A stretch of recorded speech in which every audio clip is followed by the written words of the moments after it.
Vamos a ver la segunda parte del tema 2, referido a iatrogenia y mala praxis.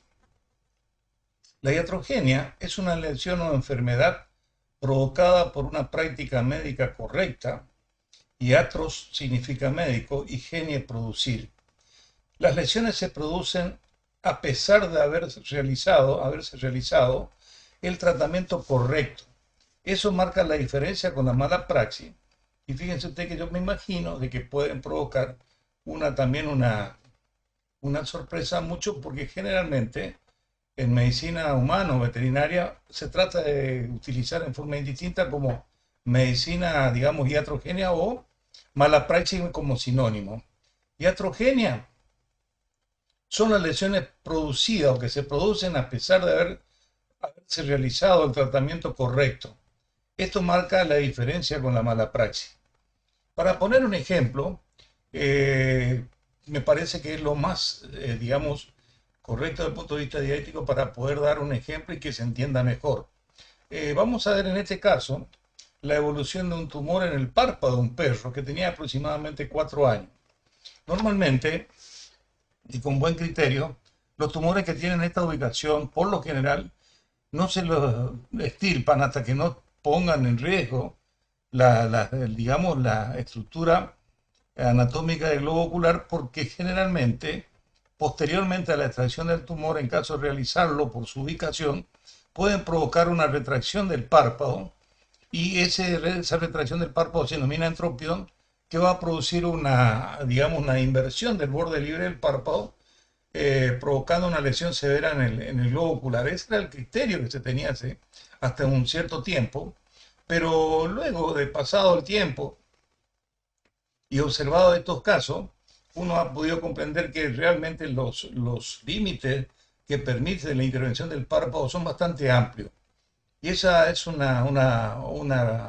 digamos, un concepto que hay que tratar de rever, porque me parece que tenemos más posibilidades extirpándolo quirúrgicamente que no haciéndolo. De todos modos, el criterio es que si nosotros haríamos una intervención quirúrgica, sacaríamos el tumor del párpado, pero en ese lugar se instalaría otra patología que en algunos casos se confundiría con una mala praxis. Pero ¿qué ocurrió? Acá se hizo bien el diagnóstico, se hizo bien el pronóstico, se hizo bien el tratamiento, sino que lo que ocurrió es que la cicatrización posterior con la retracción posterior del párpado provocaría esa patología, y que no depende de la acción del médico veterinario o del médico cierto, que fue bien realizado desde todo punto de vista, del punto de vista del diagnóstico, del punto de vista del tratamiento y también del pronóstico, porque se le previno también al propietario que eso podría ocurrir.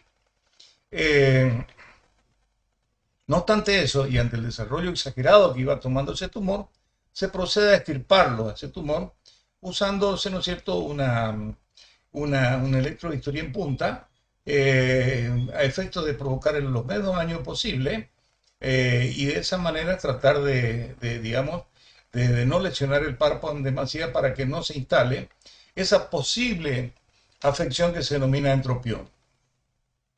Extirpado, nosotros vemos de que hemos logrado una excelente eliminación del tumor, y esperábamos, ¿no es cierto?, cuál era el efecto posterior a esa cirugía. A los 63 días volvemos a revisar el tumor y vemos al paciente y vemos que el tumor recidiva, lo que indica de que nuestro tratamiento ha fracasado, o por lo menos, ¿no es cierto?, no dio el resultado esperado. Pero ¿qué pasó? Teníamos un tamaño más reducido, por lo que la extirpación quirúrgica, que se debe hacer con un límite de seguridad quirúrgica bastante amplio, es decir, de que tenemos que extraer con una cantidad de tejido normal de 1 o 2 milímetros, porque más de eso no se puede hacer en el párpado, podría ser factible. Entonces ahí se encara el tratamiento y se realiza la extirpación en forma de cuña, que es lo que estaría aconsejado para extraer el tumor. Va y ven, terminada la cirugía, nosotros procedemos a revisar a los 42 días y a enviar el material también a histopatología. Se envía el material a histopatología y vemos al paciente a los 42 días que tiene una excelente cicatrización.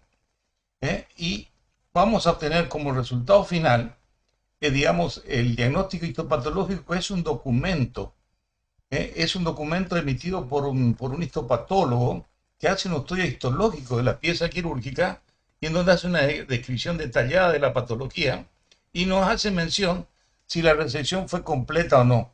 En este caso, como ustedes verán, hace una descripción, digamos, microscópica, con un diagnóstico histopatológico, en donde dice que la resección fue completa, en 2 oportunidades. Fíjense que llega el diagnóstico de papiloma escamoso, fibrosis, con fibrosis y dice una resección completa.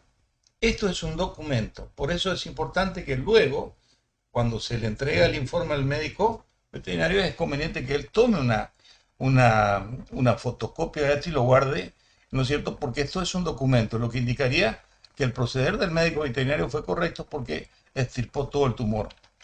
Lo mismo ocurre con las lesiones de tumorales que afectan los tumores de mama. Uno hace y tiene que mandar, para mayor seguridad del médico veterinario, tiene que enviar al histopatólogo, quien informa, hace una descripción microscópica, pero además, fíjense usted, acá dice márgenes quirúrgicos libres de compromiso neoplásico y el diagnóstico tumor mixto maligno. En este tumor maligno, nosotros habríamos eliminado todo el tumor, porque acá lo hace ver así el histopatólogo. Lo que es de mucha utilidad, porque esto es un documento, por lo que, como le dije anteriormente, ese documento es conveniente fotocopiar y tener el resguardo para presentarlo ante cualquier requerimiento posterior. En estos casos, como dije anteriormente, estamos en presencia o estamos hablando de iatrogenia. Es decir, de que en este caso, en caso de que se produzca la aparición, la recibida, por ejemplo, del tumor digamos, del párpado, como habíamos visto anteriormente, sería sería producto de una iatrogenia, pero no de una mala praxis. En este caso particular también se produce, fíjense ustedes, una lesión de párpado. El párpado es un órgano muy importante porque produce digamos, la diseminación, la distribución de la película lagrimal en la cara anterior de la córnea. En este caso, en forma traumática, se produce el desgarro del párpado. Y fíjense ustedes, si nosotros no tratamos de realizar una maniobra reconstructiva, probablemente se hubiera terminado en una mala praxis, porque hubiéramos eliminado ese trozo de párpado y el párpado hubiera quedado con una deficiencia enorme en su función, que es la de protección del globo ocular, pero también otra muy importante, que es la distribución de la película lagrimal. Entonces nosotros procedimos a tratar de realizar la sutura, la recuperación del párpado, a pesar de que consideramos que podría ser difícil por el tamaño, digamos, pequeño y en forma angular, que tienen dificultades en la irrigación del mismo, por lo que tomamos todas las precauciones y también con respecto al pronóstico le pusimos en conocimiento al propietario. Es decir, de que nosotros lo que hicimos en la reparación del párpado con una sutura, si a partir de ahí se produce la necrosis, ya no será una mala praxis, siempre sigue siendo una iatrogenia, porque nosotros hicimos lo que deberíamos hacer, pero por una deficiencia en la irrigación sanguínea debido al pequeño trozo de piel que suturamos, podría haber una deficiencia de la irrigación y ese trozo necrosarse. Por suerte, eso tuvo una evolución excelente, se produjo la cicatrización, la adherencia, y a los 15 días, fíjense ustedes, hay una recomposición completa, tanto funcional como anatómica del párpado. Pudimos observar al paciente a los 2 años y hemos visto de que tenía una excelente, digamos, evolución. Ahora, con respecto a la mala praxis, también denominada falta de responsabilidad médica o mala práctica médica, es una lesión o una enfermedad provocada por una práctica médica incorrecta, realizada por acción u omisión culposa, que se considera que es una acción involuntaria desde el punto de vista legal. Dicha maniobra debió ser realizada de acuerdo a un fundamento técnico, a un protocolo ya previsto, basado en la prudencia, en los conocimientos que lo alejan de la negligencia. Fíjense, en este caso, normalmente, se producen estos hechos en fracturas de huesos largos, y los huesos largos, para poder inmovilizarse mediante un yeso o digamos un método incruento externo, como puede ser un yeso, tiene que tener ciertos requisitos.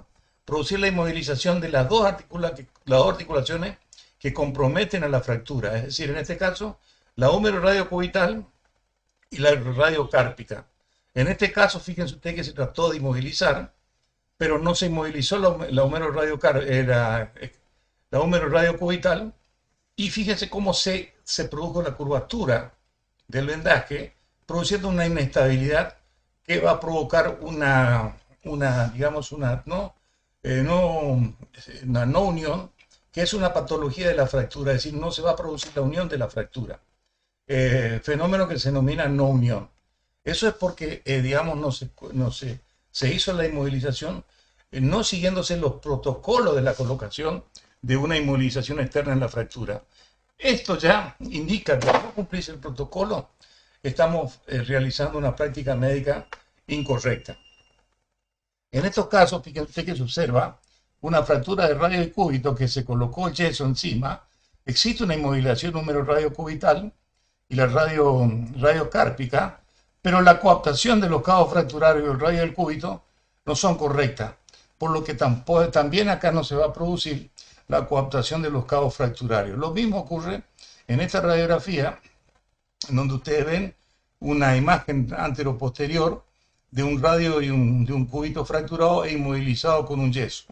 Esa inmovilización es mala en la articulación húmero radiocubital y buena en la radiocárpica, pero no se hizo de acuerdo al protocolo que requiere la inmovilización de los huesos largos para que se produzca la reparación de la fractura. Acuérdense de que para que la fractura consolide tienen que estar los cabos óseos, digamos, alineados y luego perfectamente inmovilizados. Esta otra imagen, ustedes observarán, es una imagen cedida por el doctor Pedro Luis Ferrer, que cuando la he visto se la pedí porque realmente son muy evidentes. Y fíjense que el yeso es excelente. Pero ¿qué ocurre? Si ustedes ven la radiografía, acá no hay una coaptación de los cabos fracturarios y tampoco no hay una inmovilización de la articulación húmero radiocubital ni la radiocárpica. Por lo que acá no se producirá nunca, al ver esa falta de coaptación de los cabos fracturarios, la consolidación de la fractura acá no se producirá y quedará como secuela una patología de la fractura que se denomina no unión, o son las famosas pseudoartrosis, que son patologías invalidantes que producen dolor y producen invalidez en la utilización de ese miembro. Y esto está considerado como una mala praxis, porque hay una mala práctica médica. También la utilización de yesos, a veces con criterios desacertados, pueden provocar lesiones severas, como en este caso, en una fractura de tibia se utilizó el yeso se comprimió y terminamos en una amputación del miembro. También se observan de que cuando se hacen las amputaciones, muchas veces no se hace con criterio quirúrgico adecuado. Cuando se hace una amputación, la amputación debe ser alta, no como en este caso, que es una amputación baja, que se produjo la desarticulación húmero radiocubital, porque queda el húmero, se produce la atrofia muscular y ese húmero expuesto tiene lesiones que van a provocar, o son lesiones que van a provocar permanentes microtraumatismos, ¿no es cierto?, debido al apoyo constante que tiene este hueso. Por ese motivo, cuando se hace la amputación, esa amputación siempre debe ser alta, incluyendo al hueso del húmero. En este caso, ahí ustedes ven una amputación alta donde se logró la desarticulación escapulohumeral, es decir, la desarticulación del húmero de la escápula, y de esa manera no quedan restos que van a provocar un apoyo que van a desencadenar microlesiones posteriores. Otro ejemplo de mala praxis está relacionado, por ejemplo, yo pongo como ejemplo las lesiones que se producen en las complicaciones generales del traumatismo. Esas complicaciones se denominan shock. El shock Es un síndrome clínico en el cual el sistema cardiovascular es incapaz de perfundir al animal dentro de los límites fisiológicos mínimos de presión y flujo. Pone en riesgo la vida celular, es decir, pone en peligro la vida celular. Cuando se hace la clasificación de shock, el shock más común es el shock hipovolémico, que consiste en una caída brusca de importante del volumen circulatorio sanguíneo. Las causas más comunes son traumatismo severo, por ejemplo, en fractura. Por eso pongo como ejemplo, porque las fracturas de fémur o de húmero, es decir, las fracturas de estos huesos largos, son fracturas muy comunes. También son ejemplos de hemorragia cuando se producen lesiones severas y se seccionan arterias o venas importantes. También se producen en pérdida de proteínas por quemadura o gastroenteritis cuando existen diarreas profusas. Los síntomas. Acá tenemos que tener presente que siempre el organismo nos acompaña en la neutralización de la patología, en esa hemorragia, en esa fase de falta de caudal sanguíneo, el organismo nos acompaña. En esa hemorragia el paciente está débil, con un pulso rápido, con una temperatura baja, un pulso filiforme, y se van a encontrar las mucosas pálidas.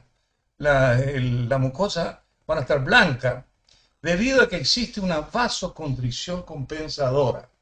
Eso es muy importante. Esa vasoconstricción compensadora se va a ubicar a nivel de la piel. Acuérdense que el órgano piel es un órgano que no tiene muchas funciones momentáneas, rápidas, insustituibles. Entonces el organismo saca la sangre de la piel, provocando una vasoconstricción compensadora y la deriva esa sangre a órganos importantes como son el cerebro y el corazón.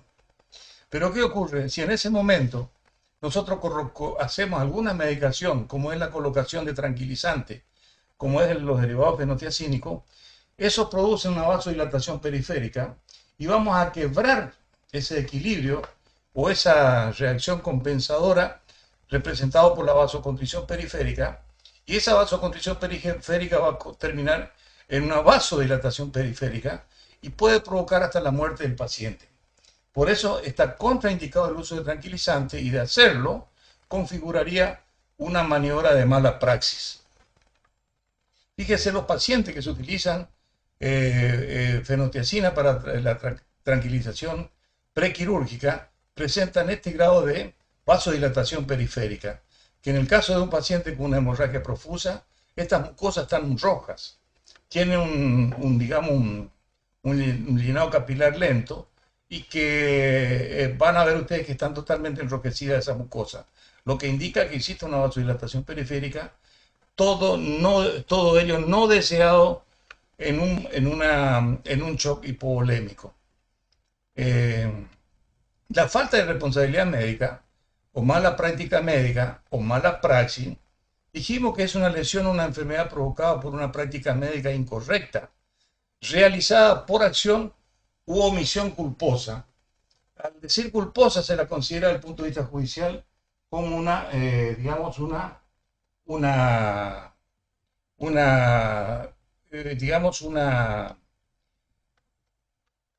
acción involuntaria. Por ejemplo, tenemos el caso, fíjense ustedes, de esta perra Fiona, que presentaba hemorragias uterinas, por lo que se realizó, se pidió la realización de una ecografía abdominal. Esa ecografía abdominal, dentro de lo anormal, que es lo que nos interesa, demostró que en el área de proyección renal derecha se observaba una estructura de 94 milímetros por 83 milímetros heterogéneo, hipoecoica, es decir, con poco contenido de sonido, con trabéculas internas hiperecoicas, sin sonido auricular posterior.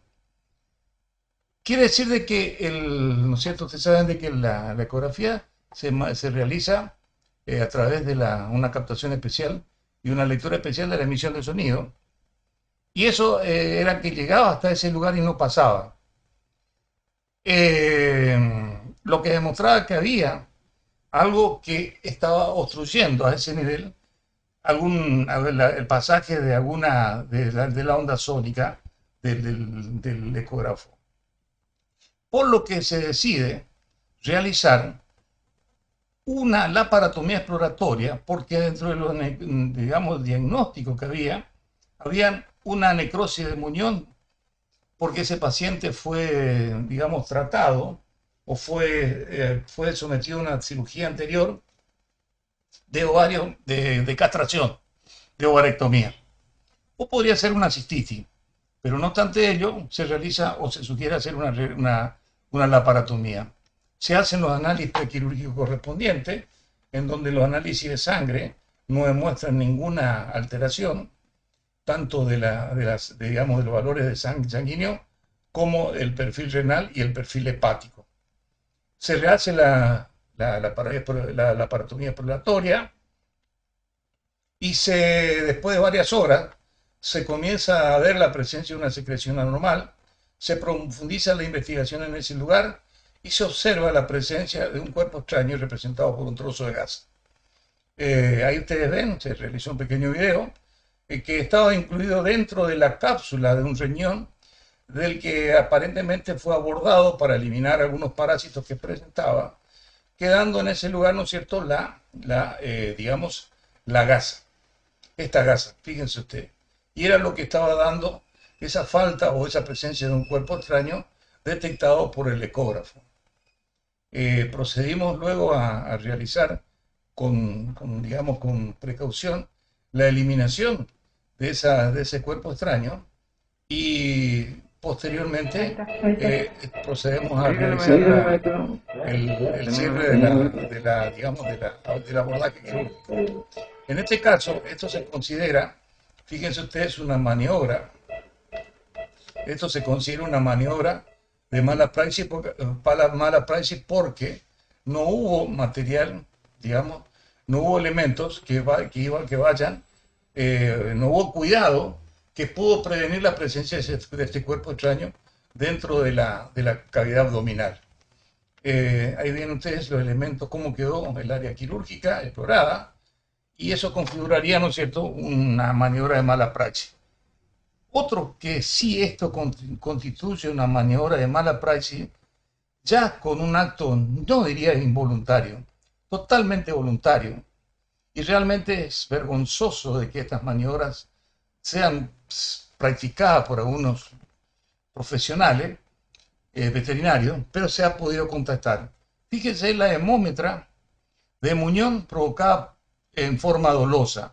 Este es un material aportado por el doctor José Cao, que fue un aporte importante para poder dar ejemplo de una mala praxis. En este caso ustedes ven de que esta paciente presentaba una colecta de sangre y una eliminación permanente de sangre por la vagina que se llama hemómetra, y que realizada la exploración se observó de que en uno de los cuernos existía, ¿no es cierto?, la eliminación del ovario, pero en el otro presentaba el ovario y solo se había eliminado una parte del útero, de tal manera de que los óvulos no lleguen al resto del cuerno uterino, y por lo tanto esa perra entra en celo, pero no va a ser fecundada nunca. Pero todas las secreciones que se producen en el proceso estral son retenidas, y fíjense ustedes cómo desencadena esta hemómetra, pero esta hemómetra fue ocasionada por una práctica médica incorrecta, ¿no es cierto? Y para mí es voluntaria, no es involuntaria, a tal punto de que se produjo la eliminación, fíjense ustedes, de un trozo de útero, se ligó y se dejó el ovario, no sé con qué finalidad realmente. Y eso ocasiona una hemómetra grave en este paciente. Fueron dos casos diferentes que se pudo comprobar, que el colega pudo comprobar, a los que documentó, y ahí están ustedes viendo la foto. Es decir, acá ven ustedes el cuerpo uterino, que es amplio y grande en la perra. Una de ellas a la cual se eliminó el ovario, mientras que en la otra se eliminó un trozo del útero, se ligó y el ovario quedó presente. Por lo tanto, la perra ciclaba normalmente, entraba en celo normalmente, quedando retenida toda la secreción debido a la ligadura que presentaba, provocando una patología, una hemómetra de muñón grave, que la única manera de solucionarlo era a través de una maniobra quirúrgica. Y no me quiero imaginar la molestia que ocasionaban a la paciente esta patología que pudo haber sido totalmente evitable si esta paciente caía en colegas o en veterinarios que realmente estaban lejos de la mala praxis. Como se ve, los conceptos de iatrogenia y de mala práctica médica son confundibles. Desde el punto de vista médico-legal, la iatrogenia es un problema de la medicina, ya que no es una ciencia exacta. Y la mala práctica médica es un problema del hombre médico. Recuerden el útero, la maniobra que realizaba el hombre médico, de la condición humana y de la capacidad de quien ejerce la profesión. Es absurdo incluir en la iatrogenia al actuar doloso del médico, ya que iatrogenia proviene de iatro, médico, y genia, producir, es decir, de que dicha terminología no se refiere al mal médico, ya que iatro significa médico sin calificarlo. Ahí está la diferencia entre mala praxis y iatrogenia, que no son sinónimos. Desde el punto de vista médico-legal, la iatrogenia es un problema de la medicina y la mala práctica médica es un problema del hombre médico. Miren, la bibliografía consultada es la realizada a través, el que realiza un buen examen de este tema es, ¿no es cierto?, el doctor Alfredo Achával. Así que los que tienen intenciones de ampliar sobre conceptos de iatrogenia y mala praxis, les sugiero que tomen el manual de medicina legal del doctor Achával y traten de profundizar los estudios. En la práctica médica, en la mala praxis, la misma puede surgir de diagnósticos y tratamientos culposamente errados. Y el tratamiento son culposamente errados también. Y por el contrario, en la iatrogenia, el diagnóstico, el tratamiento y el pronóstico son correctos. Las situaciones conflictivas surgen de resultados indeseados posterior a un tratamiento producto de una iatrogenia o de una mala práctica médica. Si nosotros llegáramos a comprender esto, se evitarían en muchos casos acusaciones y demandas innecesarias. Eso es importante que nosotros difundamos los conceptos que significan mala praxis y iatrogenia, que no son sinónimos, porque de esa manera se evitarían muchas veces, digamos, largas sesiones judiciales, largas acusaciones y demandas innecesarias.